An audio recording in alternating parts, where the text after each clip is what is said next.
everyone, Western Po' Boy Savage coming at you live.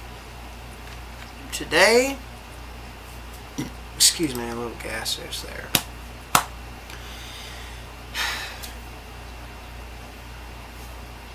I had some Brussels sprouts, had a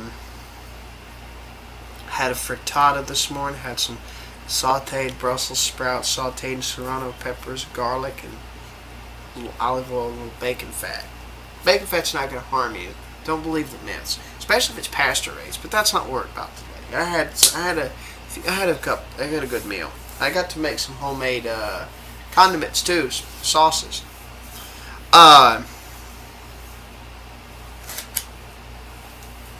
Today, or tonight, I'm going to tell you some of the very venomous things that have happened to Paul Pantone. Some of the more evil, venomous things that's happened to the poor man. He did not deserve. And I will say that wholeheartedly because he did not deserve these things.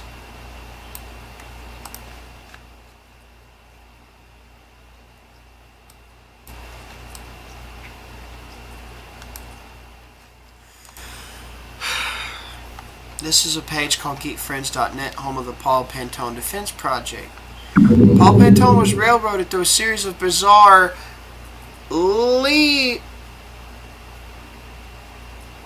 legal actions and maneuvers by powerful and corrupt conspirators into a state mental hospital in Provo, Utah, where he resides today. He's supposed to be incompetent for claiming that one can fuel a car with mostly water using his system, and for not getting along with fired attorneys under Utah Code 77-15-45 (4-5), who betrayed him.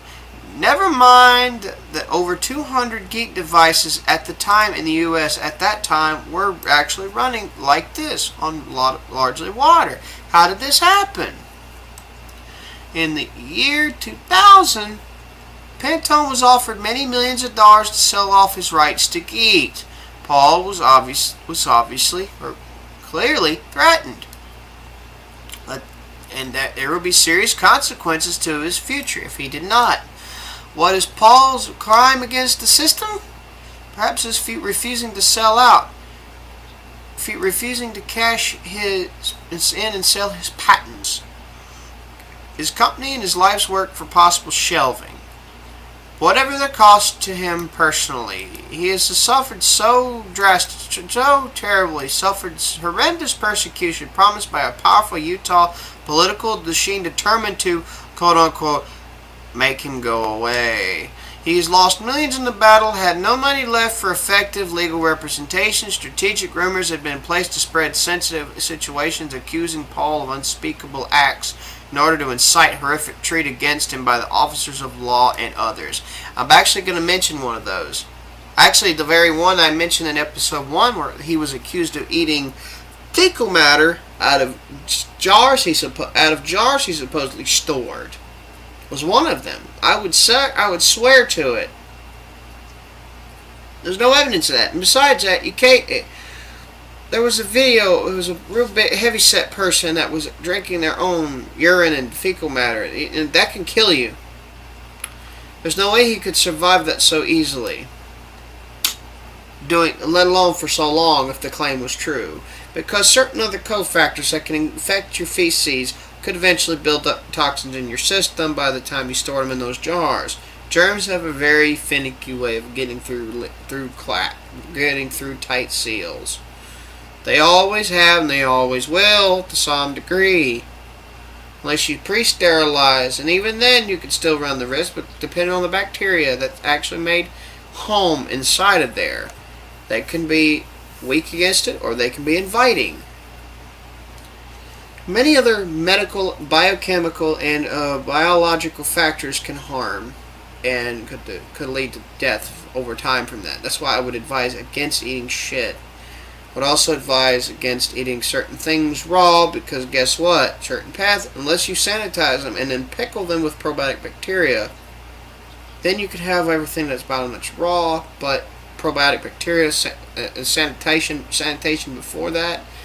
When I start doing this practice, I will show you how I'll do them, but show you how I used it as well. You will see whenever I get the chance. You will see one day. That's not what this video is about. Now, is it? That's if I can get around to it. Then I can and will show you, because I'll have bubblers, CO2 bubbler lids for mason jars. So Paul not only suffered that, he had no money left for active legal representations. Yes. On occasion, Paul was secretly drugged. He was set up and framed for securities fraud. That was the fraud charge a lot of commentators on YouTube said. On YouTube trying to detract him said. Paul's major victim in the securities case in the securities fraud case has been under investigation by IRS for illegal offshore tax shelter activity involving over $1 million. They apparently, according to this little paragraph here, I don't know if you can see good enough or not. Zoom in a little.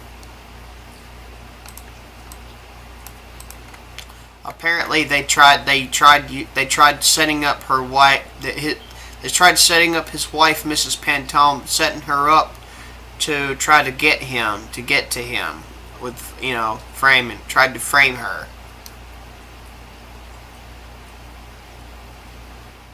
Apparently, they tried to frame her to get to him. He was betrayed by lawyers pretending to represent him. Without contract to secure the loyalty, ultimately working for patent infringing enemies, or others building a corrupt case to destroy Paul. Paul's health was drastically deteriorated, and this is apparently one of the guys, one of the very beings.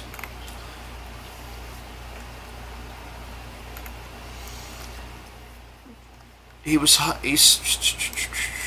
served 120 days under the county jail. He was railroaded by the court to the mental hospital at Provo, where he was be held there indefinitely. Significant evidence showing Pantone is sane was not allowed in court at the time. To that date, Paul had already served his sentence over 9 times. He was illegally held there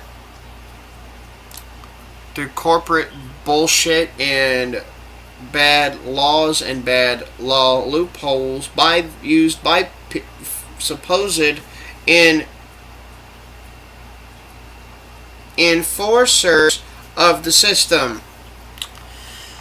Eventually, they found someone who would try to actually defend him. Justin Heidman, I think is pronounced his name. I could be wrong. Was the one, but apparently, according to Judge Royal Hansen, ordered for psychotropic medication and stopped Mr. Heidman or Heidman or however you say his last name from actually being able to use his powers as a lawyer. Under Utah Code 63G-7-301 (5B), Judge Hansen currently enjoys immunity from prosecution for his disturbing actions. You click on the link, you're going to find it's no longer available. See that? You can't find it any damn where. Oh well. They appealed the judge's ruling. Forced psychotropic medication was blocked.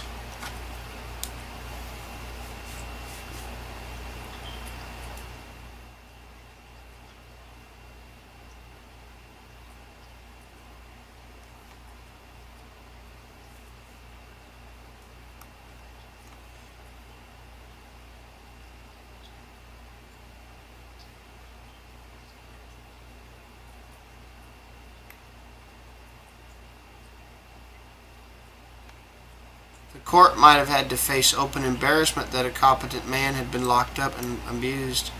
at the mental hospital for many months, apparently. Look at this.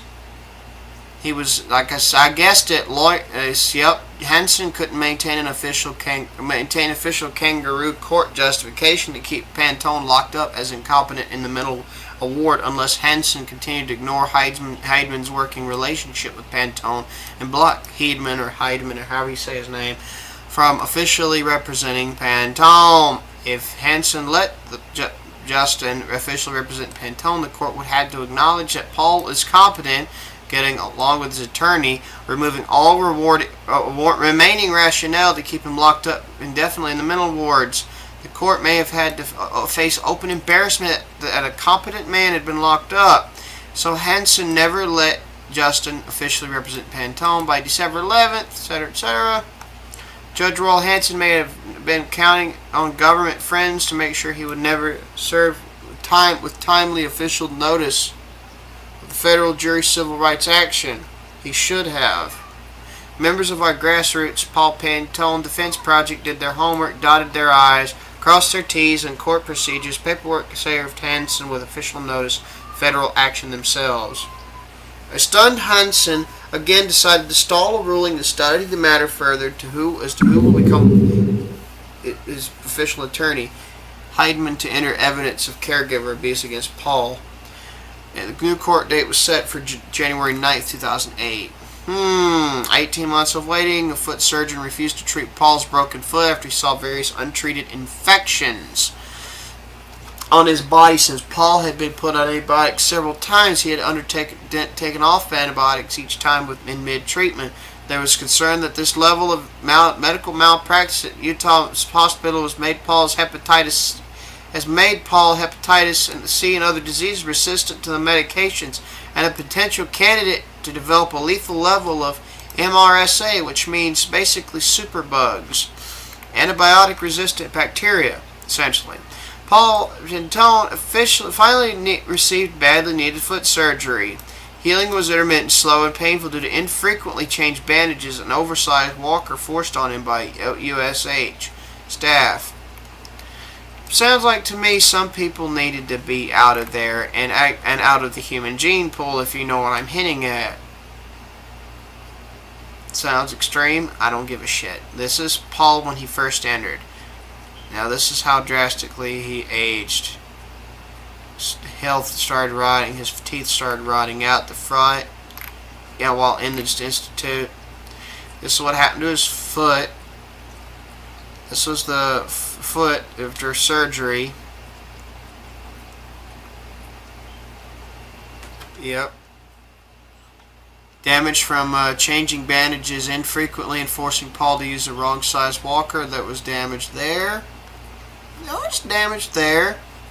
There was his toe swells up painfully, blood vessel may be broken, and staph infection culture is found there. There's a long-term infected and neglected backside. The top of his fin crack was infected even. This was Paul Pantone. This was the shit he endured. This was the clip of that very court hearing. Our state versus Pantone. To anyone else. Secondly, we would note that if you look at the assignment, the person who had the power of attorney assigned it to a third person. There's no evidence in the record that the third person's ever assigned it back to the second. And there was a bunch of clips based on that that was the entire clip. I was not going to play all of that, but you got to see. I actually got to talk to Paul Pantone after this happened a year or two before he died, around 2012, 2013, 2014, around that time range. I forgot to talk to him while I was doing my research on Tesla and just was getting into Thomas Henry Morey. I am finishing a more finalized version of my original paper I made and showed a few people online about radiant energy system. What I've discovered. Now, he seemed like a kind old man. You get to where you can, when you listen to people, and if you could tell that something in their voice, you could tell some things about people, the sound of their voice. If you get to where you like me, and you can tell the way some people sound, or what the vocal signaling comes off to you as. Put your shields up. If they still sound the same way but are trying to be nice to you, make them show their true colors. Make them. I do that all the time. And sometimes my signaling is wrong. Sometimes I'm right. It's a mistake I don't go back on and try to fix. I leave it be. Yeah, that gets me dwindling more and more people. That gets me more and more pushed. That causes people to start going away more and more. But you know what? It's a consequence I can gladly accept. And again, if you watch a future video I'm going to upload, Don't Be Like Me, you're going to find out a little more about stuff just like that. Well, not exactly, but you'll see what caused it, and it's one of the many side effects of, or one of the things happen. Final end results. Yes. I'm eventually going to be doing this. I'm going to be showing this. I'm going to be showing this. I'm going to be making an open source digital version of this very document here. And I'm going to show you how it all works out. And these are the 12 things you've got to achieve with the GEET if you're going to get it to work right. And it's also going to be paired with these other documents. But yeah, I was talking to Paul Pantone from time to time. I mean, I called him one time and I got talked to him for a good little bit. He wished me the best, whatever I tried, whatever I did, and he hoped the best for me. And he said, he said, you build the GEET. You know, you actually, when you build the GEET, we will. You call us and we'll guide you through if we have to. You know, if we'll help you with it. We'll get it running. We'll help you. And I didn't get to build it at the time, but I wish I did. Excuse me. But yes.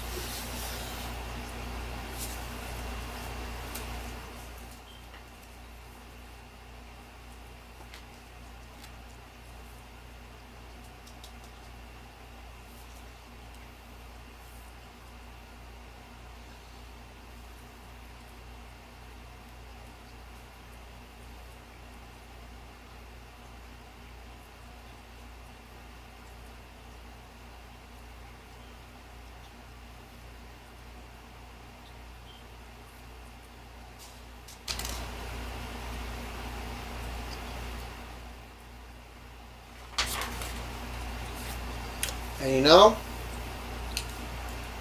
you hear in his voice, he sounded like a kind man, but went through a living hell and was tired.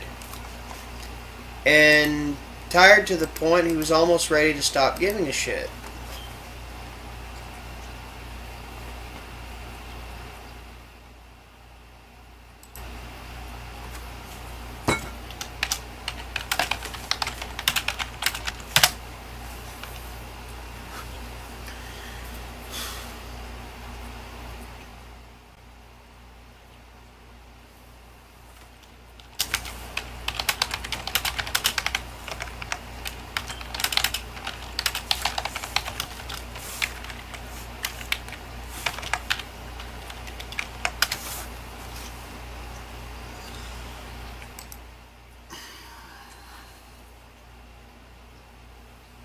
Now,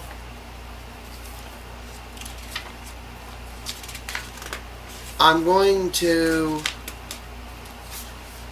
close with something because I want to talk about this because the guy deserves to be noted. He deserves to be mentioned. His son, David Pantone. He's a really chill fellow. He actually, his dad and mine have a bit in common. Except a lot of people heard about Paul Pantone, They've never heard about Al Savage Jr. It's my dad's name. I know I was a little too much, but oh well, he's dead. There's probably several Alfred something Savage Jr.'s out there. It's bound to be. Because there's 70 something Wesley Savages in the United States alone. How did I find that out? I can't tell you. That's a secret. Mine did not show up on the map. That's at the time. Now that things could be different, but unlike Pantone, my dad was a living legend that most never heard of unless they've been around him. And every person who's been around him, who's ever encountered him, gave them a positive change in their life, whether they hated him or he done them wrong. I mean, they've done him wrong. He always made some sort of a positive change in their life, and they never forget. Why? Because apparently, even psychos and sociopaths have a means to remember. Even they have the capability of respect.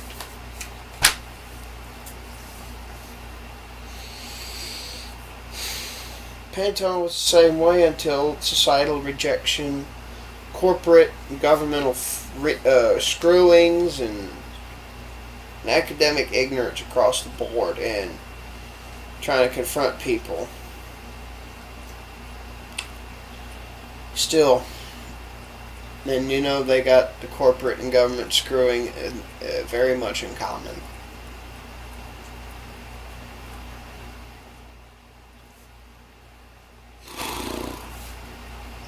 Very much in common. But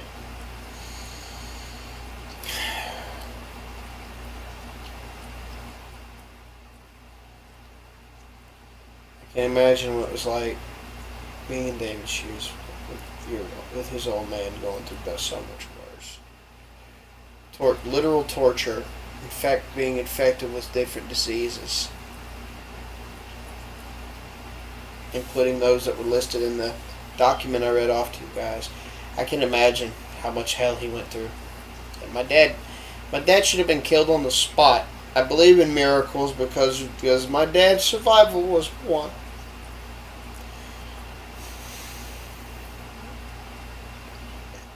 And Pantone, as fucked up as he was done, he shouldn't have lived as long as he did after. Shouldn't have. Shouldn't have been possible.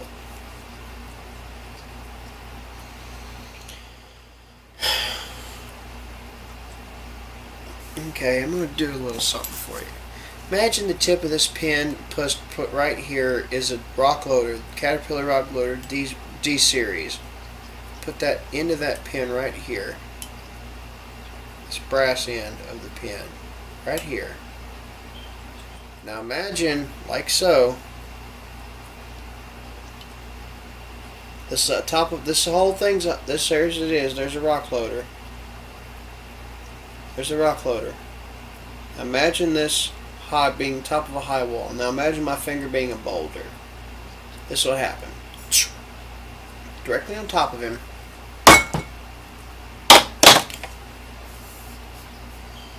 Landing here down through the top of the cockpit or seat or pilot seat, whatever you want to call it. Same thing. It's different terms, same damn thing. They're down. You still managed to have enough lung to say, "Help! I'm got under a boulder. Get your asses up here right now." His head forming an owl. "I'm under a boulder. Get me out." This should have all killed. Should have all been crushed. He should have been just smushed.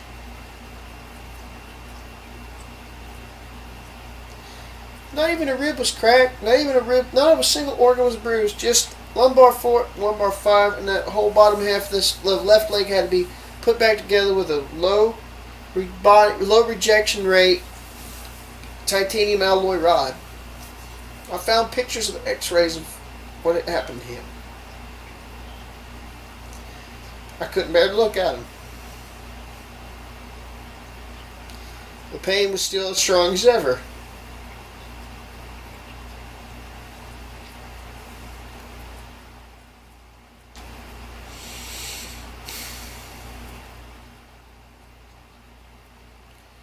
I can't imagine. Now, Pantone went through actual and serious infections and disease and torture under medical facility. He had been threatened with his life. He'd been gunned at.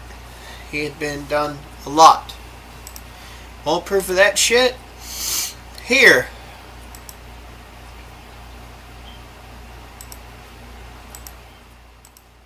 When I first found out he died,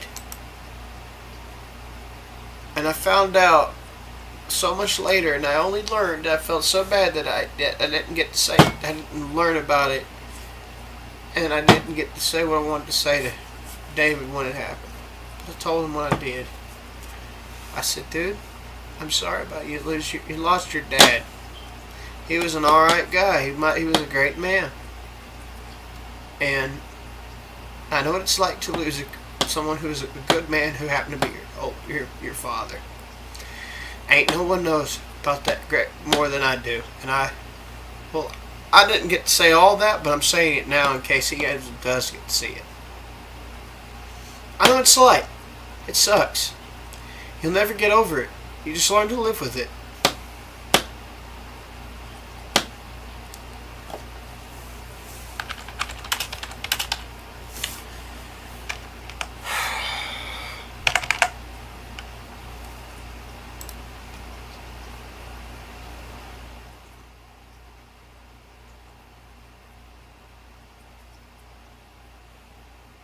You never get over that, David.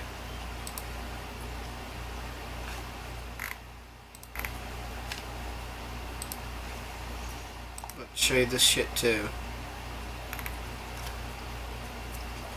Paul Pantone, inventor of GEET technology, on beforeitsnews.com, August 19th, 2015. This is 6 days before my you know what? Fuck that. I don't care. I think 4th birthday after he's gone. I don't know. 4th anniversary of his death. And 23rd birthday.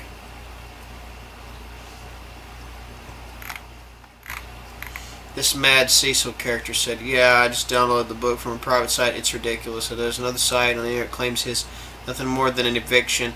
Paul was living under someone's house as an employee. When he didn't deliver, they evicted him. He said this person said they talked to a private investigator, documented the entire thing, said they should be on a website. The real shocker is they found how he is into coprophagia or whatever, the eating of feces, jars of crap under his bed, and children's clothing.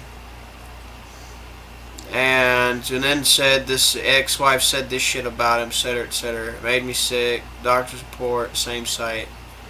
Acute schizophrenia. This guy's a mess. What? How little of a conscience? This is around the same time, apparently, that fucking one of my favorite singers, Billy Joel, died.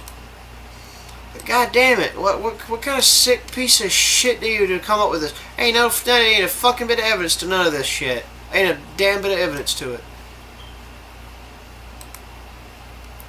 My dad went under a lot of physical pain, sure. But so did Paul Pantone, and he faced more spiritual, emotional pain, societal rejection, something Dad never would have had to endure. Never. Paul did. Paul fucking did. Paul did. He went through hell. And I feel bad for him and his family. Because I got to know the guy a little bit, David, especially David. That's a good guy. He's a sweetie pie. He's a sweet guy.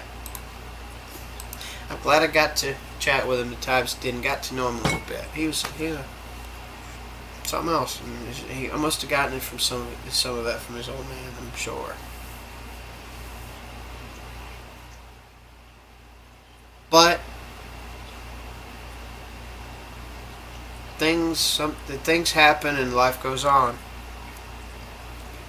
But I had a hard time feeling serious because of this very moment that was going to happen each time I tried to record. And I seen some parallels. I saw like him and Dad got corporately fucked, and they got done wrong, done dirty, and done shitty. But Dad never had the societal and emotional shit that nearly what Paul went through.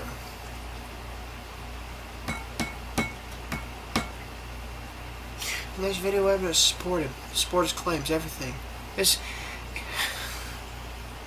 tells me how much our systems, our education, our sciences, our fucking politics, our sense of economic awareness. This tells me how everything is so fucked.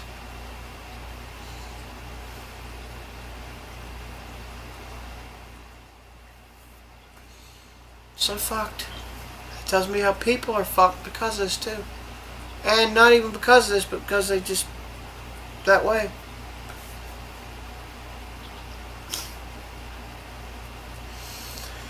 Wow. Not much to say about episode 3. I just hope you know what Paul went through.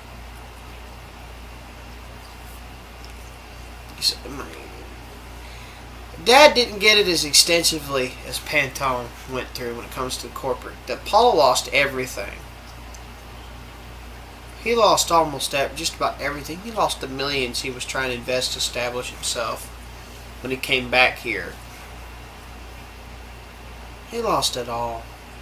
He tried to come back up. It was too hard to do.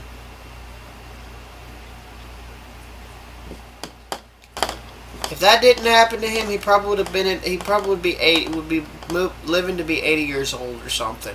He wouldn't have died at 65. Just saying. That shit shortened his life. Every bit of it shortened his life. The cortisol staying spiked up constantly from the stress of all the shit and all the societal rejection, everything. It tells me that it's just absolutely horrid.